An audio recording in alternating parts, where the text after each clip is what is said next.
Good to see you. तुम hospital में सब खैरियत तो है? हाँ, वो एक दोस्त से मिलने आया था तो अरमा से मुलाकात हो गई। उसने मुझे एन के बारे में बताया। बहुत अफसोस हुआ। मुझे तो लगा था कि शायद वो ठीक हो रही है, लेकिन वैसे ये धोखा मुझे भी थोड़ी देर के लिए हुआ। लेकिन जिंदगी हर धोखे को हकीकत से दो चार करती। खैर, तुम्हारी अरमा से मुलाकात हुई। I am really happy. पता नहीं फराज, ये बात मुझे तुमसे करनी भी चाहिए कि नहीं, लेकिन अरमा काफी परेशान, जानता हूं।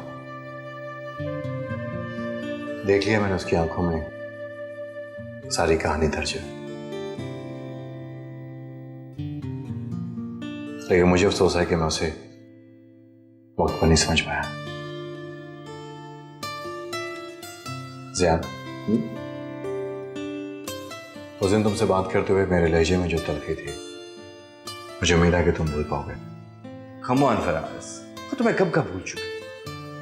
और वैसे भी जहां सच्चे और मुखलिस रिश्ते होते हैं, वहां छोटी छोटी नोक-झोंक हो भी जाए तो उनकी कोई वर्थ नहीं होती। यार, ऑल वर्थलेस। लेकिन मेरे लिए खुशी की सबसे बड़ी बात यह है कि तुम्हारी अरमा से मुलाकात हुई। ट्रस्ट मी, मेरा ज़मीर बहुत हल्का हो गया। जब तक यानी हॉस्पिटल में मैं चेक लगाता रहूंगा। मेरे लिए कोई काम हो तो जरूर बताना।